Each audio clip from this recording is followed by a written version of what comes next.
Are you feeling tired of the same old smoothie combination? Or are you not even sure if you're making it right? And in a way that'll really help your body heal? Let's talk about that today. In this episode, I want to give you 5 pro tips to up-level your smoothie making game so you can maximize your enjoyment and nourishment from them to transform your health. I also want to share with you the biggest mistake I see many people make when making a smoothie. So if you're ready, listen in and let's start blending. Welcome to the Plant-Based Eating Made Easy podcast. I'm your host, Anna Zinn, plant-based registered dietitian and transition coach. Hi friend, do you want to regain your health with plant-based eating but feel overwhelmed and lost about how to do it? Do you feel it'll be hard to change your meat-heavy diet and impossible with working, running the home, or chasing after the grandkids? If so, you're in the right place. Here you'll find simple strategies, clear nutrition guidance, and practical tips to help you thrive plant-powered with more energy. So if you're ready to ditch the guesswork and transform your health the stress-free way, cozy up now with a hot cup of tea or listen while you walk, and let me show you how doable plant-based eating can be. Let's do this.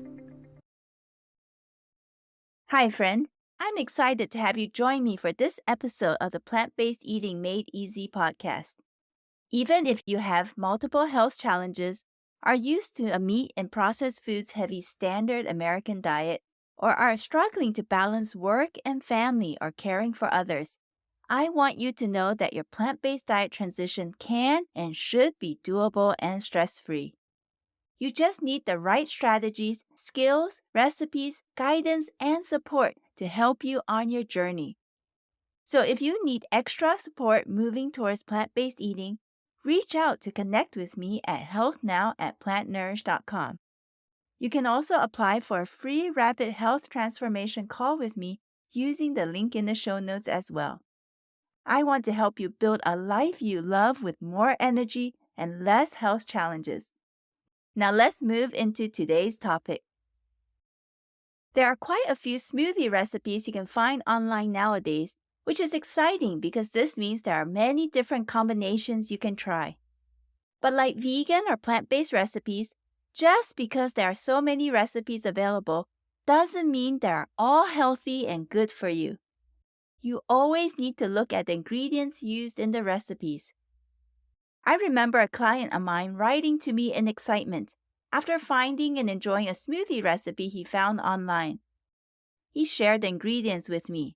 The recipe itself only used 4 ingredients, which made it quick and easy to put together. But the ingredients involved pineapple chunks, water, mint, and a cup of coconut cream, which can provide over 1,000 calories and 48 grams of fat, of which 95% is saturated fat. I'm sure that smoothie was creamy, coconutty, and delicious, but there are other much healthier smoothie recipes that can be enjoyed. That's why today I want to give you 5 pro tips out of many for making more healthy and nourishing smoothies as you embark on a plant-powered lifestyle. Here they are. Here's the first pro tip. Make it green. The most healthful smoothies are green smoothies. They don't have to always look green, but they definitely almost always include at least 1 to 2 cups of a leafy green vegetable. That's because green leafy vegetables are the most nutrient-dense vegetables on the planet. They pack so many nutrients in a small amount of calories. If you don't know how to make a basic green smoothie, go to episode 11 after listening to this one, where I go into how to make your first basic green smoothie and actually enjoy it, and give the recipe I provide there a try. Then, after you get more comfortable making a basic green smoothie, you can start to branch out to try different kinds of leafy greens and fruit combinations to add into the smoothies, as well as gradually increase the amount of leafy greens used in each smoothie. For example, some leafy greens you can try using are chopped bok choy, both the stem and the leaves, a leafy green salad mix, baby spinach leaves, a baby spinach and kale mixture, watercress, or Swiss chard. So don't keep using the same kind of leafy greens in your smoothies. Vary it up. This will give your smoothies more variety and make them even more health boosting. Now, the second pro tip is this: make it low in fat, especially saturated fat. You may have heard the saying, don't drink your calories, and this can apply to smoothies. Well, it doesn't mean though that you need to stay away from smoothies. It just means you need to be smart about how you make your smoothie and the ingredients you put into it. For instance, ingredients like coconut cream, coconut milk, or palm oil are all especially high in saturated fat, which can harm heart health. So it is best to keep these out of smoothies. Make sure to keep the main ingredient in the smoothies green leafy vegetables, which are nutrient-dense but low in calories, and use water or unsweetened or original flavored fortified plant-based milk for the liquid base. If you want to use avocados, do so sparingly and only put in a small portion at a time, instead of the whole one at one go. Here's pro tip number 3. Use whole fruit to sweeten and for flavor. Now here's one of the biggest mistakes I see people make in smoothies. They use fruit juice or fruit juice concentrate instead of water, ice cubes, or plant-based milk. This could be that they are afraid the final smoothie blend won't be sweet enough. But often, a ton of fruit is added as well, with little or no vegetables. The problem is, creating this kind of unbalanced fruit-overloaded smoothie with fruit juice is not that healthful for your body. Unfortunately, most commercial smoothies sold also just use a combination of juice blends and fruit. A better way to go about it is to make green leafy vegetables the main base or key ingredient of the smoothie and to use a smaller amount of whole fruit to add balance. You'll want to have more greens than fruit and to use fruit to be more like a flavoring agent and have it help naturally sweeten the smoothie. The whole fruit can be in the fresh or frozen form. And remember to use water or plant-based milk instead of juice for the liquid in the smoothie. Now on to pro tip 4. Give it a vegetable boost. Along with trying a variety of different leafy greens in your smoothies, feel free to experiment over time and add in other vegetables as well. These can include cucumber slices, broccoli sprouts, or a quarter or half of a celery stalk. There are also natural sweeteners you can use to help sweeten up a smoothie, such as carrots, beets, or a bit of cooked sweet potato. Now here's a bonus pro tip. Using a powerful high-speed blender here can really make a big difference in the final texture of the smoothie. It will help blend slightly tougher leafy greens like kale, which is still best to remove the stems first if you have large kale leaves, and to chop up the leaves prior to blending, or tougher vegetables like carrots or celery into a super smooth, creamy drink. Now on to the 5th pro tip. Try flavor enhancers. Besides berries, apples, and bananas, there are many other ways you can flavor your smoothie and boost your enjoyment of it. For example, you can add a slight tanginess to your smoothie by putting in half to 1 teaspoon of lemon juice. This has the added benefit of removing any bitterness from the leafy greens. Other options are to use lemon zest or spices like cinnamon, cardamom, mint, basil, parsley, or cilantro. Feel free to use fresh chopped herbs or a dash of dried spices.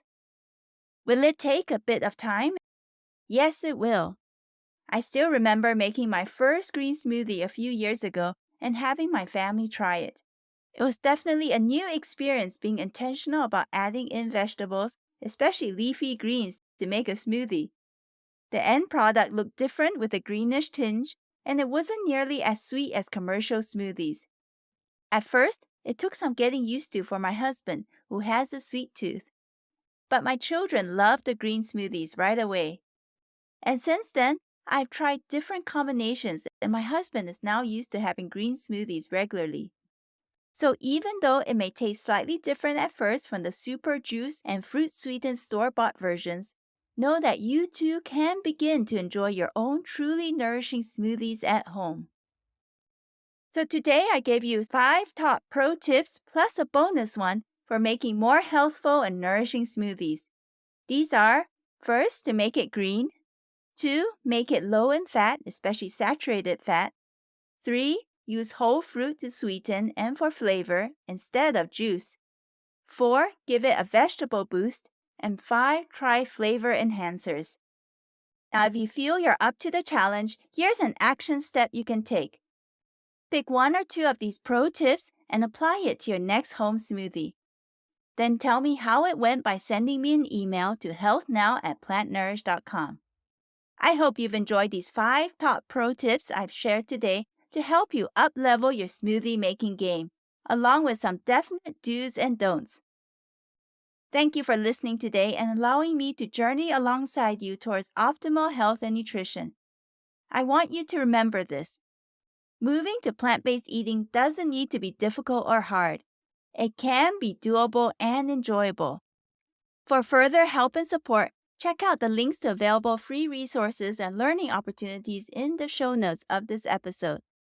Connect with me at healthnow@plantnourish.com with either a question you'd like answered on this podcast or to explore how we can work together to help you reach your desired weight and health goals. I want to support you so you can transition with clarity and confidence to a plant-powered lifestyle for true health and wellness. Thank you for listening to the Plant-Based Eating Made Easy podcast. If this podcast has helped you, please rate and leave a written review on the Apple Podcast app or iTunes to let me know. Nothing will lift me up more than to read your review and see how this podcast has made a difference in your life. I also pick reviews to read on this show, so your review could be one of them. Come connect with me in my free Facebook community group, Beginners for Plant-Based Diet Success. Just go to bit.ly/pb Diet Success. That's bit.ly/pb Diet Success.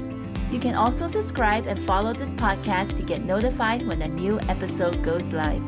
Signing off now, this is Anna, and I wish you the best health always.